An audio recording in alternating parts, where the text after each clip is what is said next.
अस्सलाम वालेकुम, मैं हूँ फ़िज़ा और ये है मेरा चैनल खाना पकाना। आज मैं आपको चिप्स फ्रीज़ करना बताऊँगी, कैसे आप आसानी के साथ जो फ्राइज़ हैं उसको फ्रीज़ कर सकते हैं, ताकि बच्चे जब फटाफट इसे माँगे तो आप जल्दी से इसे बना के दे सकें।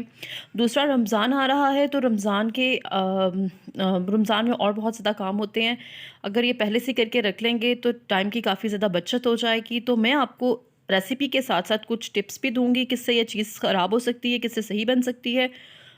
लेकिन अगर उससे पहले अगर आप मेरे चैनल पर नए हैं, पहली दफ़ा मेरी वीडियो देख रहे हैं, तो लाल बटन को दबा दीजिएगा, साथ घंटी को भी ज़रूर प्रेस कर दीजिएगा। सबसे पहले आलू काटना है, आलू थोड़ा-सा बड़ा लेना है, इस तरह से उसे दोनों साइड से काट लेना है। अगर आप चाहें तो इसे इस साइड से भी पतला-सा काट लें, ताकि जब हम इसको काटें तो बिल्कुल हमारा जो है वो सीधा कटे। ये देखिए, इतना मोटा मैंने काटा है, इस तरह से सारे काट के तो इसे फ्राइज़ तकरीबन ये आधे इंच के होते हैं, तो हमने इतना-इतना इसे काटना है। और इसी तरह मैं सारे आलूओं को, मैंने तकरीबन आधा किलो आलू लिए थे और उन सबको मैं इसी तरह से काट लूँगी। उसके बाद देखिए, पहला स्टेप, इसे आपने ठंडे पानी और बर्फ़ में भिगोना है तकरीबन 15 मिनट के लिए।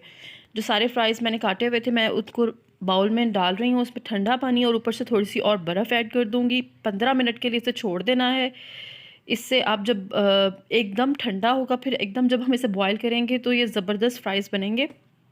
15 मिनट बाद पानी में मैंने डाला है नमक। नमक डालने के बाद इसमें फ्राइज़ डाल दिए हैं। पानी जब उबलने लग जाएगा ना, यहाँ पर अब मैं आपको बता रही हूँ, अगर ज़्यादा बॉयल हो गए चिप्स तो आपके जो फ्राइज़ हैं वो बिल्कुल ख़राब हो जाएँगे। तो एक्यूरेट टाइम, आपने जैसे ही पानी बॉयल होने लगेगा, चिप्स आपने डाल देने हैं और 3 से 4 मिनट, बस 3 से 4 मिनट इसे दें। और जैसे ही 3 से 4 मिनट हो जाएँ, ऐसे बॉयल होने लग जाएगा दोबारा, फ़ौरन से पहले फ्राइज़ को निकाल लें, नहीं तो नरम होके टूट जाएँगे, फिर फ्राई भी मज़े के नहीं होंगे। दूसरी टिप, आपने इनको ड्राई बहुत अच्छे तरीके से करना है। अगर इसमें ज़रा सा भी पानी रह गया तो ये ख़राब हो जाएँगे। थोड़ा-सा इसे फ्राइज़ को ठंडा होने दें।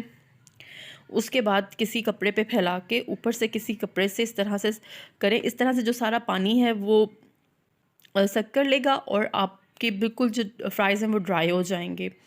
एक भी चिप्स जो है ना वो गीला नहीं रहना चाहिए।